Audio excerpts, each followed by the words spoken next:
Hi, I'm Jeff Rotmeyer from Impact Hong Kong. I'm a global citizen. You are watching Open Space.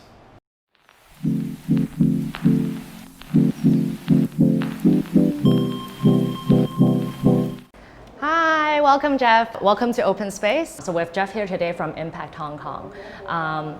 First question is, what is Impact Hong Kong? Oh, thanks, it's great to be here with you. Impact Hong Kong, we're a registered charity in Hong Kong working with the homeless, transforming the lives of the homeless in Hong Kong. 6 years ago I was invited to meet the homeless and basically just serve them food. Now we're a registered charity.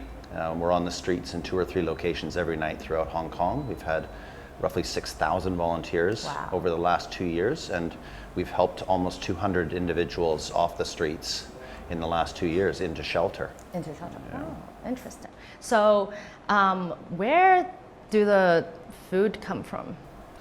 The reason that Impact HK has actually become a charity and is able to do what we do is because we have so many caring volunteers and donors, and it really is what has propelled us as a charity forward. And when you have that much support and that many caring individuals, anything's possible.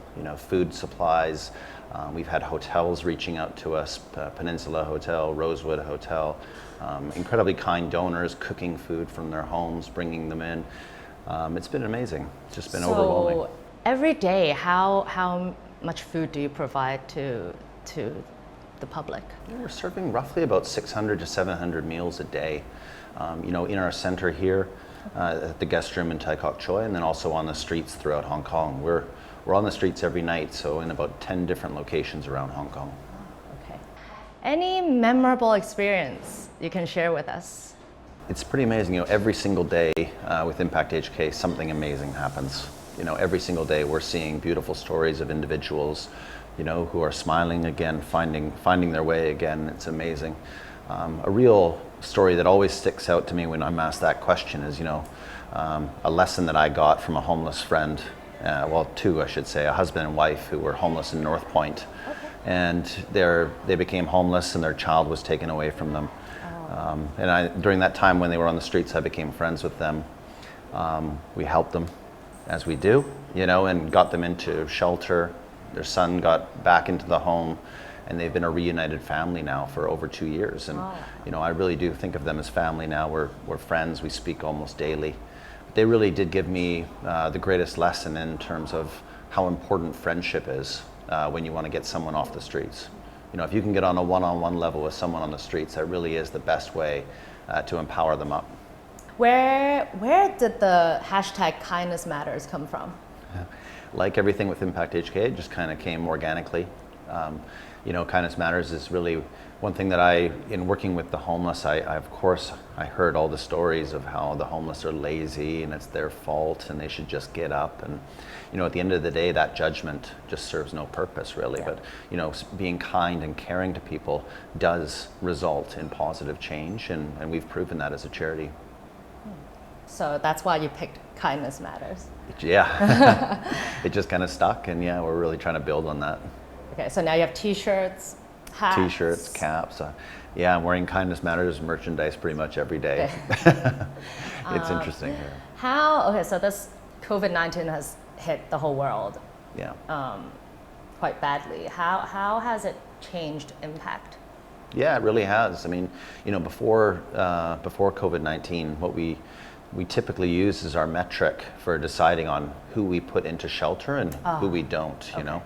Before this, we used to have basically a policy, and if anyone joins 10 of our classes, so every day we have sport and art classes, and if anyone joins 10 classes, we will automatically provide them with shelter and not just accommodation, but also an employment opportunity.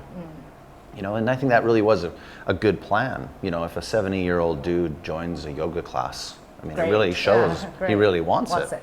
Yeah. And I think it was a good metric for really seeing that. But when COVID-19 happened and then McDonald's closed, which shouldn't even be a story. Yeah.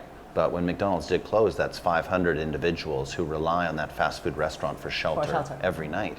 And those individuals were then going to have to find a place to sleep outside. And it's just unacceptable, and as a charity we acted quickly thanks to the support of many donors and friends.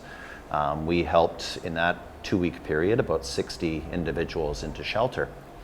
And in realizing how that happened, I think it's a much fairer approach. You know, it's totally unfair to expect somebody who's sleeping outside in fear, in pain, you know, in fear of being stolen from, in fear of being kicked, thinking about the pain from their past or the hopelessness of their future. It's totally unfair to expect an individual in that situation to perform as we would expect them to. And often, you know, when you have individuals who will come in here tonight who have had a terrible night, it's not fair to expect them to come in here whistling and skipping and saying, "Good morning, everyone." Yeah. You know, these individuals are hurting. And every single human being, we all need a place to sleep. We should all have the right to sleep in a place that's safe. We should have a shower. And when we help individuals off the streets now, we just get them into accommodation. They can rest. You know, they know that they're going to have food here, and they know, most importantly, that they're not going to be alone. We're here as friends.